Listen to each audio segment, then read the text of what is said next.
Noodsaaklik beteken uitermate belangrik.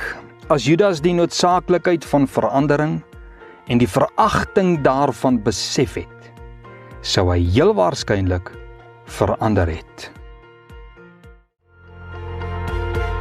Jy luister na Kort en Kragtig en ek is Fanie Meiburg. Kom ons word kragtig deur die woord.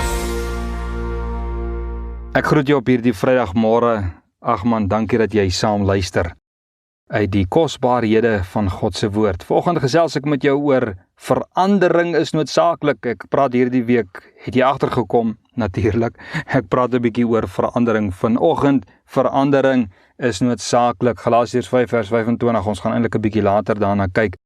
Maar Paulus sê hy sê as ons deur die Gees lewe, dan laat ons ook deur die Gees wandel. Ek gesels met jou oor verandering is noodsaaklik.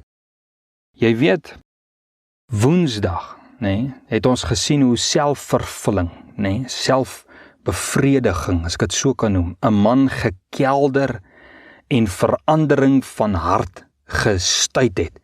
En vandag moet mense 'n bietjie kyk na waarom verandering noodsaaklik is. Judas se lewe, het hom na die dood toe en na die verderf toe gelei en hom na die dood toe gesleep. Dis asof ons kan sê verandering was nie vir hom noodsaaklik nie. Hy het nie die nodigheid daarvan gesien nie. Hy het nie die uiteinde van sy onveranderde hart raak gesien nie. Hy het nie die voordeel van verandering bemerk nie.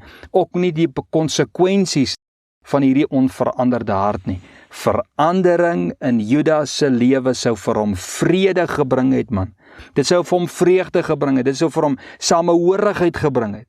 En dit sou natuurlik vir hom 'n hoopvolle toekoms ook gegee het. En natuurlik 'n nalatenskap, 'n beter nalatenskap as wat hy nou het. En eenheid met sy verlosser natuurlik sou dit vir hom beteken het. Met ander woorde, verhouding sou herstel geword het, die heropneem van sy roeping en die waardigheid daarvan en die gemeenskap met gelowiges en gemeenskap met Heilige Gees, dit sou geherstel geword het. Daarom maak dit vir my heeltemal sin wat Paulus sê daar in Galasiërs 5 vers 25. As ons deur die Gees lewe, laat ons ook deur die Gees wandel. En wie wat hy sê dit met Galasiërs 5 daarvan vers 19 tot 21 as agtergrond, wanneer hy praat oor die vrug van die vlees. Want dit was die lewe van Judas. 'n lewe onveranderd gelaat op die ou weg van die vlees. Die pad wat jou eensaam na die verderf lei, soos wat Judas beleef het. Die tipe lewe, die tipe vrug, wys jou na die noodsaaklikheid van verandering. En ek besef dat 'n mens eers die noodsaaklikheid van verandering sien wanneer jy die effek van die afwesigheid daarvan sien, of die effek van die teenwoordigheid van die verkeerde vleesaspekte beleef.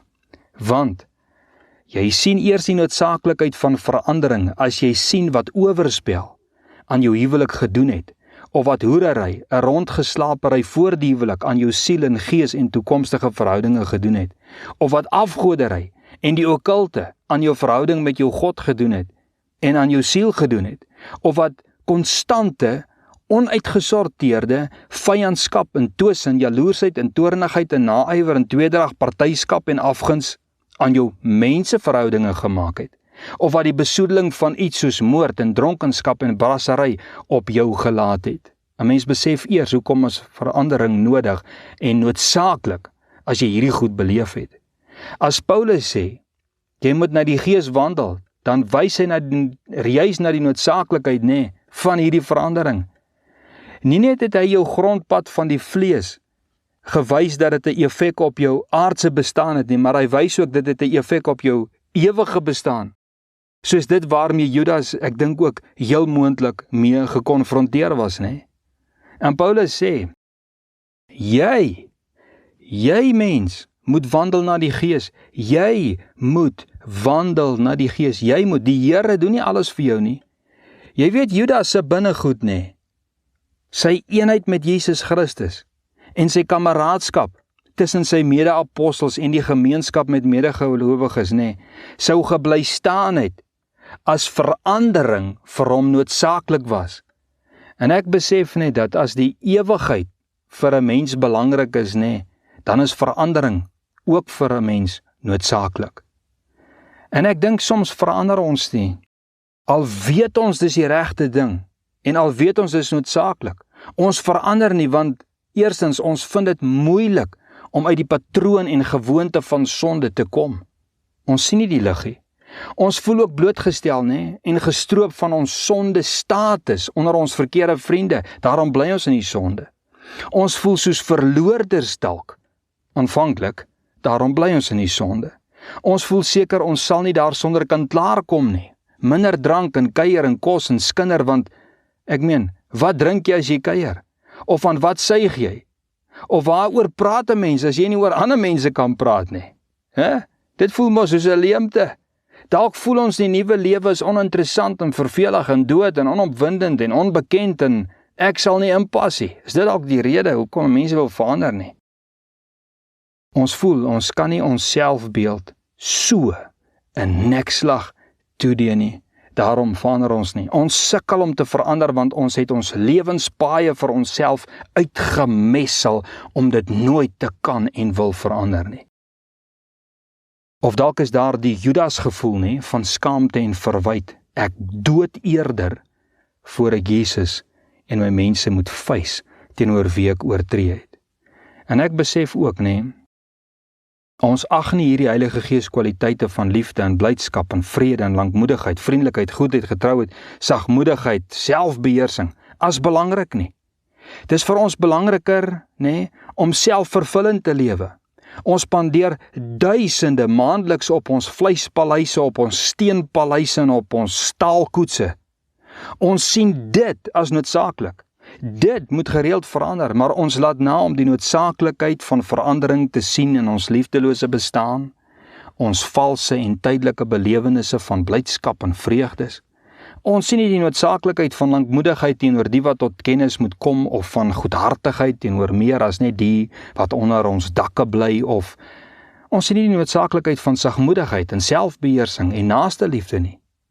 Dis vir ons noodsaaklik om uit te blink in ons vermoëns, maar ons sien nie die noodsaaklikheid om Heilige Gees te ag, sodat Heilige Gees deur ons werk in gawes en in bedieninge nie. Dis noodsaaklik dat jy sal verander terwille van die Here en terwille van die Here se koninkryk.